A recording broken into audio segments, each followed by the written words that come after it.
জুলাই সনদ বাস্তবায়নে সাংবিধানিক বিধি বাধাগ্রস্তের পক্ষে নয় বিএনপি। সাংঘর্ষিক রাজনীতি না করার আহ্বান। ঐক্যবদ্ধ থাকলে বাধা হতে পারবে না পরাশক্তি, বলছে জামাত।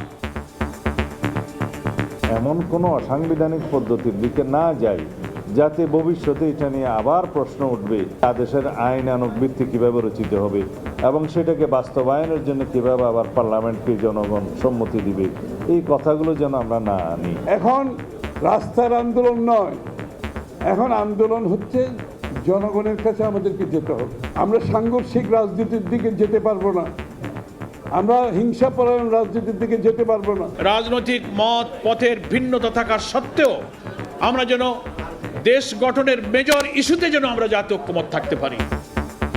জোট করলেও নিজস্ব প্রতীকে ভোট করার বিধানে আপত্তি জানিয়ে ইসিকে চিঠি বিএনপির। জোট করলেও ভোট করতে হবে দলীয় প্রতীকে, এমন সিদ্ধান্ত নিয়েছে অন্তর্বর্তীকালীন সরকারের উপদেষ্টা পরিষদ। এই সংশোধনী থেকে সরে এসে আরপিওর 20 অনুচ্ছেদের পূর্বের বিধান বহাল রাখার অনুরোধ জানিয়ে বিএনপি প্রধান নির্বাচন কমিশনারের কাছে একটি আনুষ্ঠানিক পত্র দিয়েছে। দেখছিলেন প্রধান শিরোনাম। রাত 11টার সময় সঙ্গে আছি আমি গোলাম রাব্বি।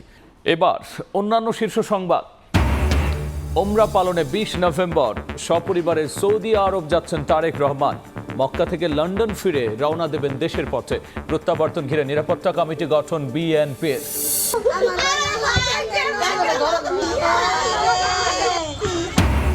ফের খুলে পড়ল মেট্রো রেলের পিলারের বিয়ারিং প্যাড।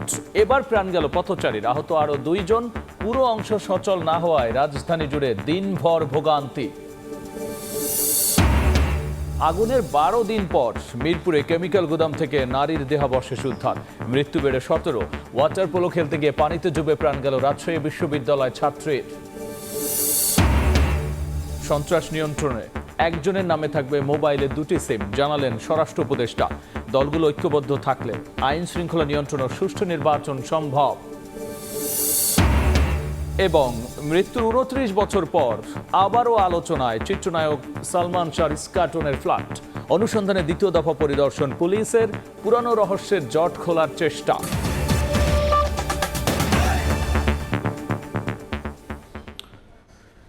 জুলাই সনদ বাস্তবায়নে সাংবিধানিক বিধি বাধাগ্রস্তের পক্ষে নয় বিএনপি।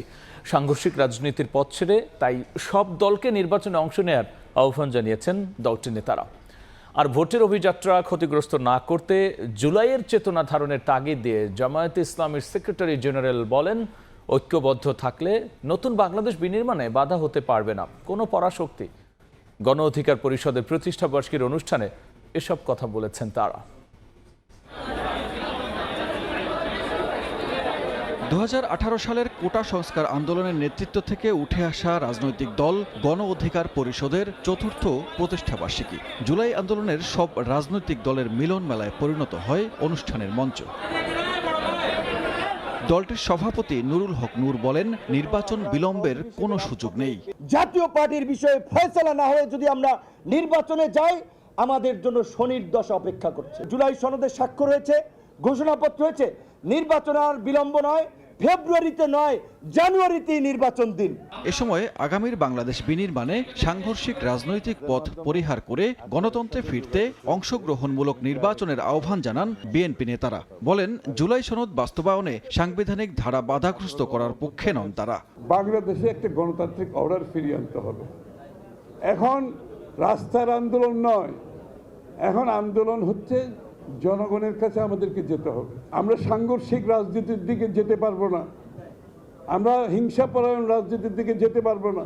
এমন কোনো অসাংবিধানিক পদ্ধতির দিকে না যাই যাতে ভবিষ্যতে এটা নিয়ে আবার প্রশ্ন উঠবে, দেশের আইনানুগ ভিত্তি কিভাবে রচিত হবে এবং সেটাকে বাস্তবায়নের জন্য কিভাবে আবার পার্লামেন্টকে জনগণ সম্মতি দিবে, এই কথাগুলো যেন আমরা না আনি। নির্বাচন যেন বাধাগ্রস্ত না হয় সেজন্য জুলাই চেতনা ধারণের আহ্বান জানান জামায়াতের সেক্রেটারি জেনারেল। দেশে এবং ভেতরের নানান এজেন্সি ক্রিয়াশীল হবে। ফ্যাসিবাদমুক্ত বাংলাদেশে একটি সুষ্ঠু গণতান্ত্রিক পরিবেশ, একটি নতুন বাংলাদেশ, একটি মানবিক বাংলাদেশ বিনির্মাণের পথে অনেক বাধা আমাদের আসবে। সেজন্য রাজনৈতিক মত পথের ভিন্নতা থাকা সত্ত্বেও আমরা যেন দেশ গঠনের মেজর ইস্যুতে যেন আমরা জাতীয় ঐক্যমত থাকতে পারি। জাতীয় পার্টি ও আওয়ামী লীগকে নির্বাচনে অংশগ্রহণ করতে দেয়া হবে না বলে সাফ জানিয়ে দেন এনসিপির সদস্য সচিব। জুলাই সনদের পরিপূর্ণ বাস্তবায়ন ছাড়া এই সংকট থেকে উত্তরণের আমাদের হাতে এখন আর কোনো উপায় নেই। জাতীয় পার্টি মানেই আওয়ামী লীগ। জাতীয় পার্টি নির্বাচনে আসার সুযোগ পাওয়ার অর্থ হলো আওয়ামী লীগ এই নির্বাচনে অংশগ্রহণ করলো। আওয়ামী লীগ এবং জাতীয় পার্টি আগামী নির্বাচনে অংশগ্রহণ করতে পারবে না। নির্বাচন ছাড়া সংস্কার ভালোভাবে করা সম্ভব নয়, তাই নতুন বাংলাদেশের পথে সংস্কার বাস্তবায়নের জন্য নির্বাচনের তাগিদ দেন নেতারা। অন্যদিকে মঞ্চে জুলাই সনদ বাস্তবায়নের নিশ্চয়তা চান শহীদ পরিবারের সদস্যরা। সানবীর রূপল, সময় সংবাদ, ঢাকা। নির্বাচনী আতঙ্ক বা দুশ্চিন্তার কিছু নেই বলে আশ্বস্ত করেছেন নির্বাচন কমিশন সচিব আক্তার আহমেদ। ভোট কেন্দ্রের তালিকা চূড়ান্ত প্রকাশ করা হবে কালই। সেই সঙ্গে চলতি সপ্তাহেই চূড়ান্ত হবে নতুন রাজনৈতিক দলের নিবন্ধন কার্যক্রম। এদিকে জোট করলেও নিজস্ব প্রতীকে ভোট করার বিধানে আপত্তি জানিয়ে ইসিকে চিঠি দিয়েছে বিএনপি। রোববার বিকেলে নির্বাচন কমিশনে পৌঁছেন কমনওয়েলথভুক্ত দেশগুলোর প্রাক নির্বাচন পর্যবেক্ষকদের 5 সদস্যের প্রতিনিধি দল। প্রধান নির্বাচন কমিশনার এম নাসিরউদ্দিনের সঙ্গে 1.5 ঘণ্টার বৈঠক শেষে কথা বলেন কমনওয়েলথের নির্বাচন সহায়তা বিভাগের প্রধান। বলেন, সব অংশীজনদের সঙ্গে আলোচনার পাশাপাশি নির্বাচনের প্রস্তুতি মূল্যায়ন করবেন তারা। In the weeks and months ahead, not just for the elections but also looking beyond the elections to the post-election phase, when we would also be looking very keenly at how we can support Bangladesh in the next governance cycle. পরে নির্বাচন নিয়ে আতঙ্কের কোনো কারণ নেই জানিয়ে ইসির কার্যক্রমের সবশেষ তুলে ধরেন কমিশনের সিনিয়র সচিব। কেন্দ্রের চূড়ান্ত তালিকাটা হয়েছে, এটা আগামীকালকে জানিয়ে দেব। দল নিবন্ধনের ব্যাপারে অগ্রগতি মাঠ পর্যায়ে থেকে কিছু তথ্য আসছে, বাড়তি তথ্য আসছে, এটা পর্যালোচনা চলছে। আমরা ইনশাআল্লাহ এই সপ্তাহের ভিতরে করে দেব। আতঙ্কিত বা দুশ্চিন্তাগ্রস্ত হওয়ার মতন পরিস্থিতি হয়েছে আমার বিশ্বাস হয়নি। এর আগে সকালে নির্বাচন কমিশনে আসে বিএনপি চেয়ারপারসনের উপদেষ্টা মোহাম্মদ ইসমাইল জবিউল্লাহর নেতৃত্বে 2 সদস্যের প্রতিনিধি দল। প্রধান নির্বাচন কমিশনারের সঙ্গে বৈঠক শেষে বিএনপি চেয়ারপারসনের উপদেষ্টা জানান, জোট করলেও ভোট করতে হবে নিজস্ব প্রতীকে। গণপ্রতিনিধিত্ব আদেশের এই সংশোধনীর সঙ্গে বিএনপি একমত নয়। আগের অবস্থা বহালে বিএনপির পক্ষ থেকে চিঠি দেওয়া হয়েছে ইসিকে। আরপিওর 20 নম্বর অনুচ্ছেদ সংশোধন করে জোট করলেও ভোট করতে হবে দলীয় প্রতীকে, এমন সিদ্ধান্ত নিয়েছে অন্তর্বর্তীকালীন সরকারের উপদেষ্টা পরিষদ। এই সংশোধনীর সাথে বিএনপি একমত নয় এবং এই সংশোধনী থেকে সরে এসে আরপিওর 20 অনুচ্ছেদের পূর্বের বিধান বহাল রাখার অনুরোধ জানিয়ে বিএনপি প্রধান নির্বাচন কমিশনারের কাছে একটি আনুষ্ঠানিক পত্র দিয়েছে। তিনি জানান, আলোচনা না করে এমন সিদ্ধান্ত নেয় গণতান্ত্রিক অধিকার ক্ষুণ্ণ হয়েছে বলে মনে করে বিএনপি। আইন উপদেষ্টা মহোদয়ের একটা জেন্টলম্যানস এগ্রিমেন্ট। কাউসার চৌধুরী কুমু, সময় সংবাদ, ঢাকা। পবিত্র ওমরা পালনে 20 নভেম্বর সপরিবারে সৌদি আরব যাচ্ছেন বিএনপির ভারপ্রাপ্ত চেয়ারম্যান তারেক রহমান। সেখান থেকে লন্ডনে ফিরে নভেম্বরেই দেশে ফিরবেন তিনি। দলের স্থায়ী কমিটির সদস্য ইকবাল হাসান মাহমুদ টুকু জানিয়েছেন, তারেক রহমানের ফেরার অপেক্ষায় মুখিয়ে আছে দেশের জনগণ। সরকার পতনের পর থেকেই আলোচনায় কবে দেশে ফিরছেন বিএনপির ভারপ্রাপ্ত চেয়ারম্যান তারেক রহমান। এর মধ্যে দলটির যুক্তরাজ্য শাখার সভাপতি এম মালিক সময় সংবাদকে জানালেন, পবিত্র ওমরা পালনে 20 নভেম্বর সপরিবারে সৌদি আরব যাচ্ছেন বিএনপির ভারপ্রাপ্ত চেয়ারম্যান। সেখান থেকেই লন্ডন হয়ে নভেম্বরে দেশে ফিরবেন তিনি। উমরাতে ডেফিনেটলি এটা একটা মুসলমানের এক ধরনের যে কোনো কাজে পূর্বে যেটা সামর্থ্য থাকলে মক্কা মদিনা জিয়ারত করেন বা জিয়ারত করতে চান। উনি শুনছি যে নভেম্বর মাসে বাংলাদেশে আসবেন, এটা বিশ্বাস করছি, এবং হয়তো আসার আগে উমরা করে লন্ডনে ফিরতে পারেন। এদিকে দলের চেয়ারপারসনের নিরাপত্তা বিষয়ক উপদেষ্টা ফজলে ইলাহি আকবর জানান, তারেক রহমানের দেশে ফেরা নিয়ে বিএনপির পক্ষ থেকে একটি নিরাপত্তা কমিটি গঠন করা হয়েছে। তারা সরকারি বাহিনীর সঙ্গে সমন্বয় করবেন। এদিকে দলটির স্থায়ী কমিটির সদস্য ইকবাল হাসান মাহমুদ টুকু জানান, তারেক রহমানের ফিরে আসার অপেক্ষায় মুখিয়ে আছে জনগণ। জনগণ মুখিয়ে আছে, তারেক রহমান আসবে, লাখো মানুষের জনস্রোত তৈরি হবে, এটাই তো স্বাভাবিক, এবং জনগণ সেটা দিয়ে প্রস্তুত আছে। ডেটটার ঘোষণা হওয়া বাকি, আর ফ্লাইটে জানা বাকি কখন আসবে। দলের প্রস্তুতি হলো আইন শৃঙ্খলা রক্ষা করা যাতে শৃঙ্খলা বজায় থাকে এটা রক্ষা করা সেই প্রস্তুতি আমরা নিচ্ছি। দেশে ফিরে গুলশান 2 এভিনিউ রোডের 196 নম্বর বাড়িতে থাকবেন তারেক রহমান। শাকির আহমেদ, সময় সংবাদ, ঢাকা। এদিকে ডিসেম্বরে নয়, নভেম্বরেই ঘোষণা করা হবে জামায়াত ইসলামীর নতুন আমিরের নাম। সময় সংবাদকে এই তথ্য নিশ্চিত করেছেন নতুন আমির নির্বাচন পরিচালনা কমিটির প্রধান, দলটির সহকারী সেক্রেটারি জেনারেল এটিএম মাসুম। রুকন সম্মেলনে ভোট গ্রহণ চলতি মাসেই শেষ হবে বলেও জানিয়েছেন তিনি। বিস্তারিত শফিক মুন্সির রিপোর্টে। প্রতিষ্ঠার পর বাংলাদেশ জামায়াতে ইসলামী ইতিহাসের সবচেয়ে দুঃসময় কাটিয়েছে বিগত সরকারের শেষ ১.৫ দশক।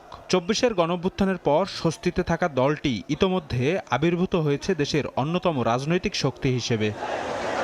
এর মধ্যে গুঞ্জন ওঠে ডিসেম্বরে নির্বাচন করা হবে দলটির নতুন আমির। তবে ১ মাস এগিয়ে এনে সেই সময় নির্ধারণ করা হয়েছে নভেম্বরের প্রথম সপ্তাহ। সময় সংবাদকে বিষয়টি নিশ্চিত করেছেন দলটির নতুন আমির নির্বাচন সংক্রান্ত কমিটির প্রধান এটিএম মাসুম। নভেম্বরের ফার্স্ট উইকে আমরা আশা করি ফলাফল চূড়ান্ত করতে পারবো আর কি। তখন ইনশাল্লাহ আপনারা জানতে পারবেন, আপনাদের কাছে প্রথম যাবে। প্রতিটি জেলায় রোকন সম্মেলনের মাধ্যমে আমির পদের চলমান ভোট গ্রহণ এ মাসে শেষ করার কথা জানান এটিএম মাসুম। বলেন, জেলার দায়িত্বশীলদের গণনাকৃত ভোটের ফল একীভূত করে প্রকাশ করবেন তারা। সারা দেশে রোকন সম্মেলন করেই সম্মেলনে ব্যালট দেওয়া হয়, ব্যালটের মাধ্যমে, গোপন ব্যালটের মাধ্যমে লোকজন ভোট দেয় আর কি। প্রত্যেকটা জেলায় এক একজন প্রিজাইডিং অফিসার আছে, এরা ভোট সংগ্রহ করে আমাদের কাছে পাঠাই দিবে কেন্দ্রে আসলে এরপরে আমরা আমাদের কেন্দ্রীয় নির্বাচন কমিশন বসে এগুলো গণনা করে রেজাল্ট ঘোষণা করবে। গঠনতন্ত্র অনুযায়ী সারা দেশে দলটির রুকন সদস্যরা প্রত্যক্ষ ভোটের মাধ্যমে ৩ বছরের জন্য নির্বাচন করেন নতুন আমির। এবার ১ লাখেরও বেশি সদস্য এই নির্বাচনে অংশ নিচ্ছেন বলে জানা গেছে। শফিক মুন্সি, সময় সংবাদ, ঢাকা। ফের খুলে পড়ল মেট্রো রেলের পিলারের বিয়ারিং প্যাড। মাথার ওপরে পড়ে এবার প্রাণ গেল পথচারীর, আহত হয়েছেন আরও 2 জন। তদন্তে কারো গাফিলতি পেলে ব্যবস্থা ও নিহতের পরিবারকে সহায়তার আশ্বাস দিয়েছেন সড়ক উপদেষ্টা। এদিকে মেট্রো রেলের পুরো অংশ সচল না হওয়ায় দিনভর নগর জুড়ে তৈরি হয় চরম ভোগান্তি। চলাচলের নির্ধারিত সময় পর্যন্ত চালু হয়নি শাহবাগ থেকে আগারগাঁও অংশ। মেট্রো রেলের পিলারের বিয়ারিং প্যাড খুলে প্রাণ গেছে যুবকের। প্রিয়জনের এমন মর্মান্তিক মৃত্যুর খবরে গ্রামের বাড়ি শরীয়তপুরের নড়িয়ায় আহাজারি থামছে না স্বজনের, শোকে স্তব্ধ এলাকাবাসীও। রোববার দুপুর 12টার দিকে খামারবাড়ি মোড়ে 433 নম্বর পিলারের 150 কেজি ওজনের বিয়ারিং প্যাড হঠাৎই খুলে পড়ে। পথচারী আবুল কালাম আজাদের মাথার উপর পড়লে ঘটনাস্থলেই মৃত্যু হয় তার, আহত হন আরো 2 জন। পাথরটা পড়ছিল, সে পাথরটা স্পিড করে আমার দিকে আসছে, তখন আমার জীবন বাঁচাতে গিয়ে আমি এভাবে ঠেক দিই। দুর্গা বাচ্চা ছোট ছোট বাইরেও ওনার উপরে নির্ভর, সংসারটা চলবো কেমনে, সরকারই তো দায়ভার, সরকার যেমনে চলে এসব ওনার সংসারটা চলার একটা ব্যবস্থা করিয়া দেয় জানি। ঘটনাস্থলে তাৎক্ষণিক উপস্থিত হন আইনশৃঙ্খলা বাহিনীর সদস্যরা, সেই সঙ্গে উপস্থিত হয় মেট্রো রেল কর্তৃপক্ষ। জানায় গাফিলতি পেলে নেওয়া হবে ব্যবস্থা। বিয়ারিং প্যাড পরে একজন পথচারী, যার নাম আবুল কালাম, ওনার বাড়ি হলো শরীয়তপুরে, ওনার মাথার উপরে পড়ে এবং উনি স্পট ডেথ হয়। তদারকি করা হয়, সবই করা হচ্ছে, ইনভেস্টিগেশন করা হয়েছে এবং এটা যে চেক করা দরকার ওটাও করা হয়েছে। অ্যাক্সিডেন্ট হয়েছে, আমাদের কাজ হলো যাতে অ্যাক্সিডেন্ট আর না হয় ওটা প্রতিরোধ করা। বেলা 2:30টার দিকে ঘটনাস্থলে উপস্থিত হন সড়ক পরিবহন উপদেষ্টা। ঘটনা তদন্তে 5 সদস্যের একটি কমিটি গঠনের কথা জানান তিনি। একই সঙ্গে ক্ষতিগ্রস্ত পরিবারকে 5 লাখ টাকা অনুদান ও পরিবারের অন্য সদস্যকে মেট্রো রেলে চাকরি দেওয়ার ঘোষণা দেন তিনি। নিহতের সমস্ত দায় দায়িত্ব আমরা গ্রহণ করব, মেট্রো রেল গ্রহণ করবে। প্রাথমিকভাবে পরিবারকে 5 লক্ষ টাকা সাহায্য দেওয়া হবে নিহতের পরিবারকে। এরপরে নিহতের পরিবারে যদি কোনো কর্মক্ষোভ ইয়ে থাকে তাকে মেট্রো রেলে চাকরি দেওয়া হবে। ঘটনাটা কেন ঘটলো সেটার জন্য আমরা একটা তদন্ত কমিটি গঠন করেছি।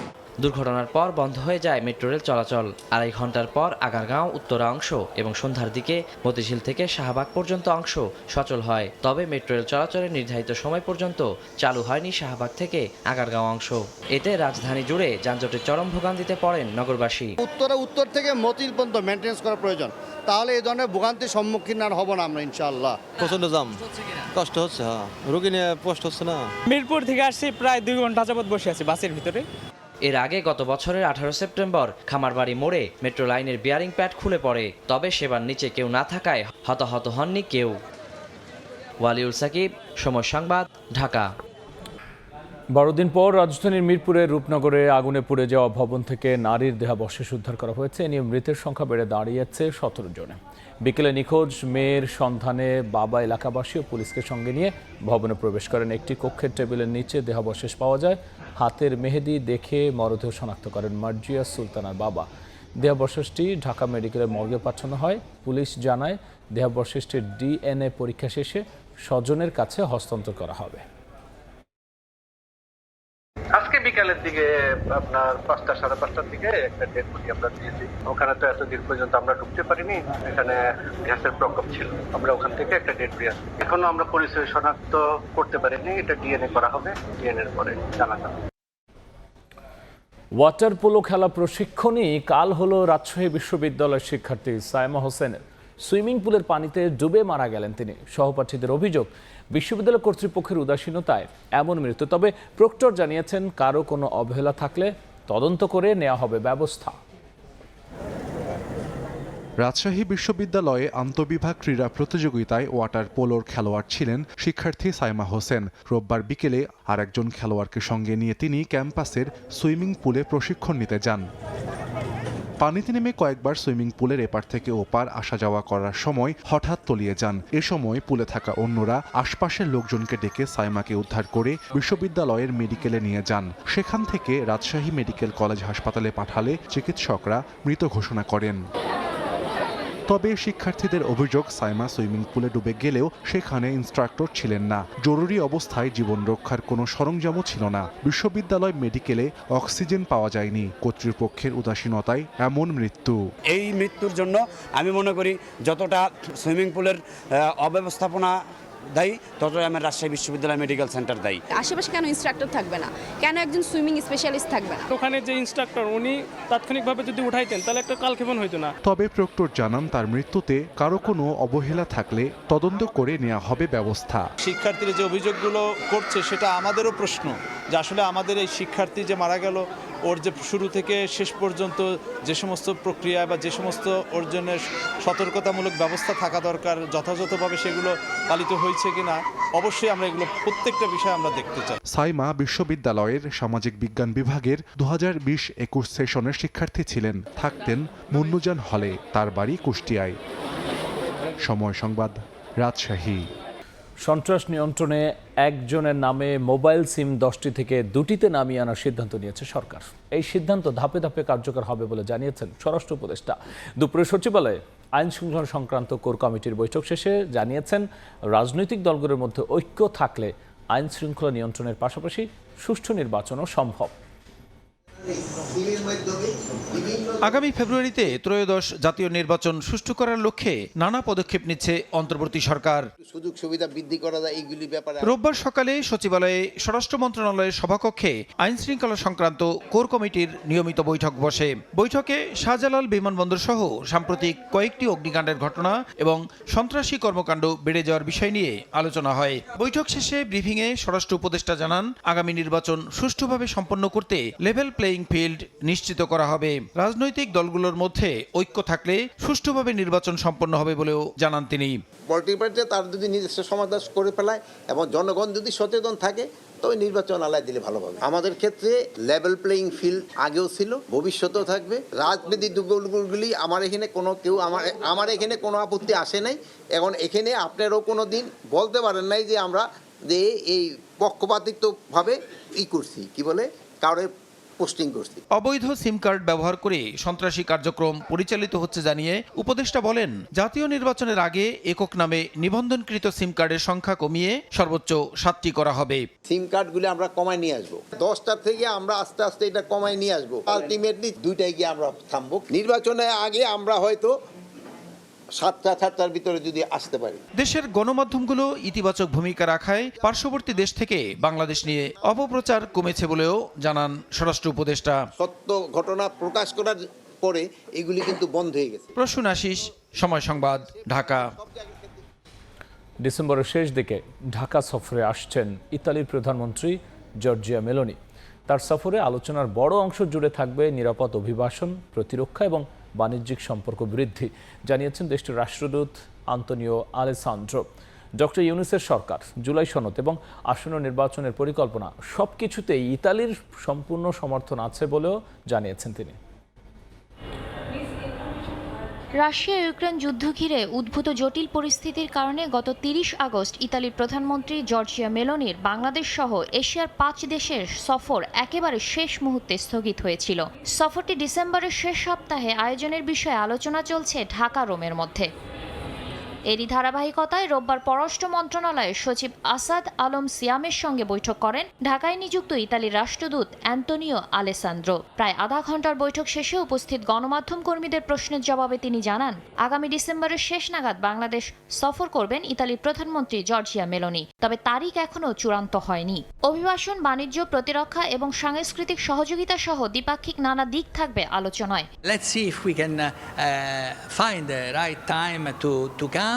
We were working on end of December. Migration, of course, but also trade, also culture, all of our bilateral relations. আরেক প্রশ্নের জবাবে ইতালির রাষ্ট্রদূত জানান, বাংলাদেশে নিরপেক্ষ গ্রহণযোগ্য নির্বাচন দেখতে চায় দেশটি। প্রধান উপদেষ্টা ডক্টর মোহাম্মদ ইউনূসের নেতৃত্বে জুলাই সনদ এবং নির্বাচন আয়োজনের কর্মপ্রক্রিয়ায় ইতালির সমর্থন রয়েছে বলেও জানান তিনি। Always advocate for free and fair elections, and we support Professor Yunus and his driving towards elections in February. Also, he's driving for reform. We support the July Charter. এদিকে রোববার পররাষ্ট্র মন্ত্রণালয়ে উপদেষ্টার সঙ্গে বৈঠক করেন প্রধান উপদেষ্টার বিশেষ সহকারী ফয়েজ আহমেদ তৈয়ব। বাংলাদেশ ভারতের 10টি চুক্তি বাতিল প্রসঙ্গে উপদেষ্টা আসিফ মাহমুদ সজীব ভুইয়ার পোস্ট বহাল রাখা নিয়ে গণমাধ্যম কর্মীদের প্রশ্নের জবাবে তিনি বলেন, বিভ্রান্ত ছড়ায় এমন তথ্য সামাজিক যোগাযোগ মাধ্যমে উপস্থাপন থেকে উপদেষ্টা সহ সবারই বিরত থাকা উচিত। সবাইকে সচেতন হতে হবে, সচেতন হওয়াটাই উচিত। আমি মনে করি কেউ যদি এ ধরনের পোস্ট করে থাকে তাহলে সতর্কতার সাথে ডিজিটাল ভেরিফিকেশনের যে বিষয়গুলো ফ্যাক্ট চেক করে তথ্যগুলো দেওয়াই উচিত হবে। গত 19 অক্টোবর সামাজিক যোগাযোগ মাধ্যম ফেসবুকে দেওয়া পোস্টে এখনও সরাননি উপদেষ্টা আসিফ মাহমুদ সজীব ভুইয়া। শাতিলা শারমিন, সময় সংবাদ, ঢাকা।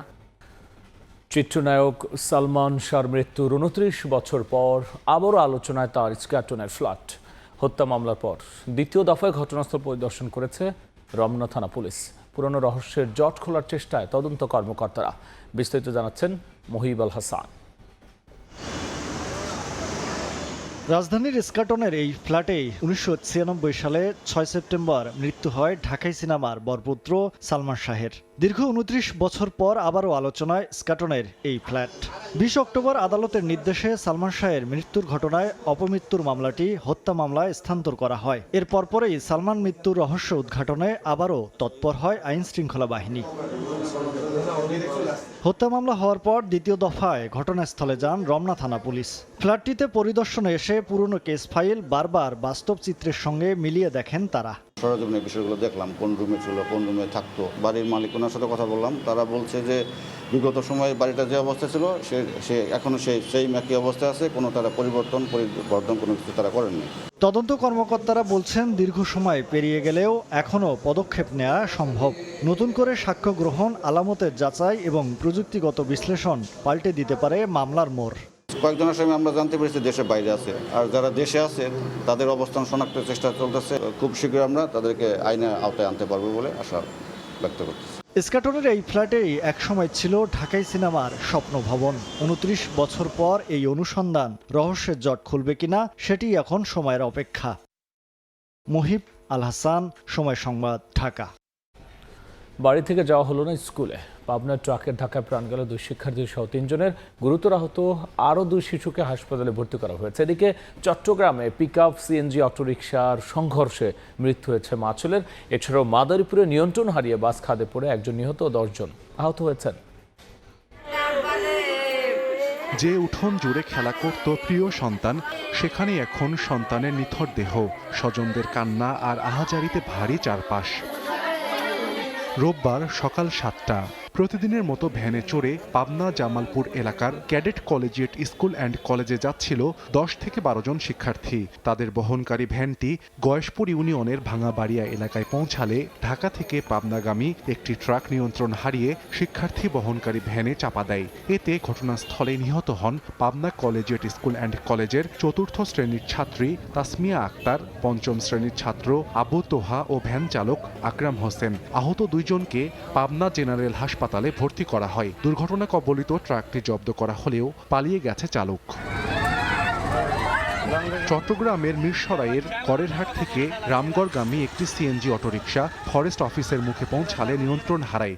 এ সময় বিপরীত দিক থেকে আসা পিকআপ ভ্যানের সঙ্গে মুখোমুখি সংঘর্ষ হয়। এতে ঘটনাস্থলেই মা ও ছেলে প্রাণ হারান। গুরুতর আহত হয়েছেন আরও 2 জন। দুর্ঘটনা কবলিত গাড়ি দুটি জব্দ করেছে পুলিশ। এছাড়া মাদারীপুর সদর উপজেলার ঘটমাঝি ইউনিয়নের উকিলবাড়ি এলাকায় যাত্রীবাহী একটি বাস নিয়ন্ত্রণ হারিয়ে রাস্তার পাশের খাদে পড়ে যায়। এ সময় বাস চাপায় পথচারী নিহত হন। আহত হন বাসের অন্তত 10 যাত্রী। সাহাল আব্দুল্লাহ, আলভি, সময় সংবাদ। ঢাকা বিশ্ববিদ্যালয়ের 3 দফা দাবিতে বিক্ষোভ ও রেজিস্ট্রার ভবন ঘেরাও কর্মসূচি পালন করেছেন ডাকসু প্রতিনিধি ও শিক্ষার্থীদের একাংশ। বিশ্ববিদ্যালয়ের পক্ষ থেকে কোনো বাজেট না দেয়া ইশতেহারের শর্ত পূরণে ডাকসু নেতারা ব্যর্থ হচ্ছেন জানিয়ে ক্ষোভ প্রকাশ করেছেন তারা। আর এসব বিষয়ে প্রশাসনের সঙ্গে বাকবিতণ্ডার পর 24 ঘন্টার আলটিমেটাম দিয়ে প্রশাসনিক ভবন ছাড়েন বিক্ষোভকারীরা। রোববার দুপুরে ঢাকা বিশ্ববিদ্যালয়ের বিভিন্ন হল থেকে মিছিল নিয়ে শিক্ষার্থীরা জড়ো হন প্রশাসনিক ভবনের সামনে। তাদের নেতৃত্ব দেন ডাকসুর সমাজসেবা সম্পাদক এবি জুবায়ের।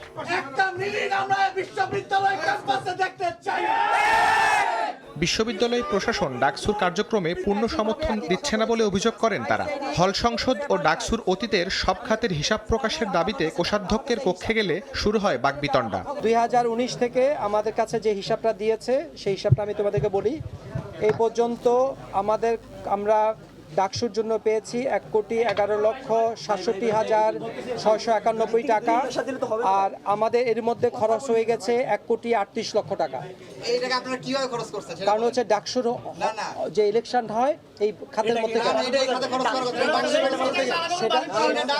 সেটা তো হচ্ছে গিয়ে সেটা তো পলিসি ডিসিশন। দীর্ঘ সময় বাকবিতণ্ডার পর 24 ঘন্টার আলটিমেটাম দেন ডাকসু প্রতিনিধিরা।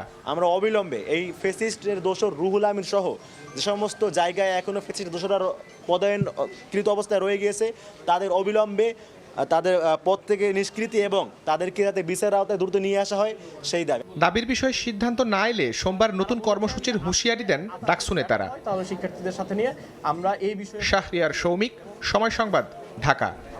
ডোনাল্ড ট্রাম্পের গাজা পরিকল্পনার সমর্থন জানিয়েছে দক্ষিণ পূর্ব এশিয়ার আঞ্চলিক জোট আসিয়ান। মালয়েশিয়ায় 47তম শীর্ষ সম্মেলন আসিয়ানভুক্ত দেশগুলোর পাশাপাশি যোগ দিয়েছে চীন, ভারত, জাপান সহ প্রায় 30 দেশের রাষ্ট্র সরকার প্রধান। অংশ নিয়েছেন মার্কিন প্রেসিডেন্ট ডোনাল্ড ট্রাম্পও। সম্মেলনে পূর্ব তিমুর আসিয়ানের 11তম সদস্য হিসেবে আনুষ্ঠানিকভাবে অন্তর্ভুক্ত হয়। সম্মেলনের ফাঁকে ট্রাম্পের সভাপতিত্বে থাইল্যান্ড, কম্বোডিয়ার মধ্যে শান্তি চুক্তি স্বাক্ষর হয়। স্থানীয় সময় রোববার কুয়ালালামপুর বিমানবন্দরে অবতরণ করে মার্কিন প্রেসিডেন্ট ডোনাল্ড ট্রাম্পকে বহনকারী বিমান। তাকে স্বাগত জানান মালয়েশিয়ার প্রধানমন্ত্রী আনোয়ার ইব্রাহিম। দেয়া হয় লাল গালিচা সংবর্ধনা। এ সময় উচ্ছ্বাস প্রকাশ করতে দেখা যায় ট্রাম্পকে। পরে দক্ষিণ পূর্ব এশিয়ার আঞ্চলিক জোট আসিয়ানের 47তম শীর্ষ সম্মেলনে যোগ দেন মার্কিন প্রেসিডেন্ট। উদ্বোধনী অধিবেশনে গাজা যুদ্ধে ট্রাম্পের পরিকল্পনায় সমর্থন জানিয়ে মার্কিন প্রেসিডেন্টের উদ্যোগের ভূয়সী প্রশংসা করেন আসিয়ান নেতারা। ট্রাম্পের এই পদক্ষেপ বিশ্বকে এক ঝলক আশার আলো দেখিয়েছে বলে মন্তব্য করেন মালয়েশিয়ার প্রধানমন্ত্রী আনোয়ার ইব্রাহিম। এছাড়া মিয়ানমার ইস্যুতে সহিংসতা ও মানবিক সংকট প্রশমনে আসিয়ান কাজ করছে বলেও উল্লেখ করেন তিনি। 3 দিনব্যাপী সম্মেলনে এবারের মূল আলোচ্য বিষয় বহুপাক্ষিক বাণিজ্য, নতুন অর্থনৈতিক অংশীদারিত্ব এবং কার্বন নিঃসরণ শূন্যে নামিয়ে আনার লক্ষ্যে যৌথ কৌশল নির্ধারণ। সম্মেলনে আসিয়ানভুক্ত দেশগুলোর পাশাপাশি অংশ নিচ্ছেন যুক্তরাষ্ট্র, চীন, ভারত, জাপান, দক্ষিণ Korea, Australia, Canada, New Zealand, Russia ও ইউরোপীয় ইউনিয়ন সহ প্রায় 30 দেশের রাষ্ট্র ও সরকার প্রধান। সম্মেলনে এশিয়ার সবচেয়ে ছোট দেশ পূর্ব তিমুর আসিয়ানের 11তম সদস্য হিসেবে আনুষ্ঠানিকভাবে অন্তর্ভুক্ত হয়। সম্মেলনের ফাঁকে দীর্ঘদিনের সীমান্ত বিরোধে জড়িত থাইল্যান্ড, কম্বোডিয়ার মধ্যে শান্তি চুক্তি স্বাক্ষর অনুষ্ঠানের সভাপতিত্ব করেন ট্রাম্প। দিনটাকে ঐতিহাসিক আখ্যা দেন তিনি। কম্বোডিয়া, থাইল্যান্ড ও মালয়েশিয়ার সঙ্গে বেশ কয়েকটি অর্থনৈতিক চুক্তিও স্বাক্ষর করেন মার্কিন প্রেসিডেন্ট। এ সময় বন্ধু হিসেবে সবসময় পাশে থাকার কথা জানিয়ে ট্রাম্প বলেন, যুক্তরাষ্ট্র বাধাহীন মুক্ত ইন্দো প্যাসিফিক অঞ্চলের প্রতি অঙ্গীকারবদ্ধ।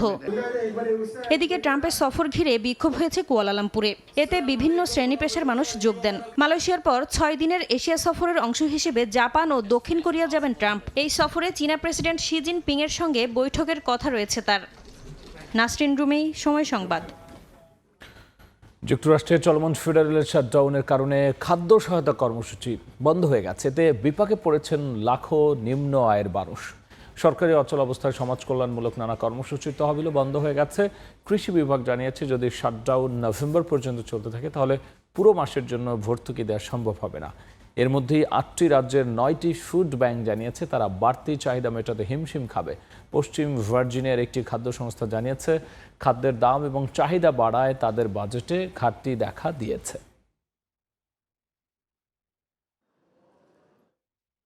এই ছিল আমার কাছে থাকা দেশ বিদেশের খবর।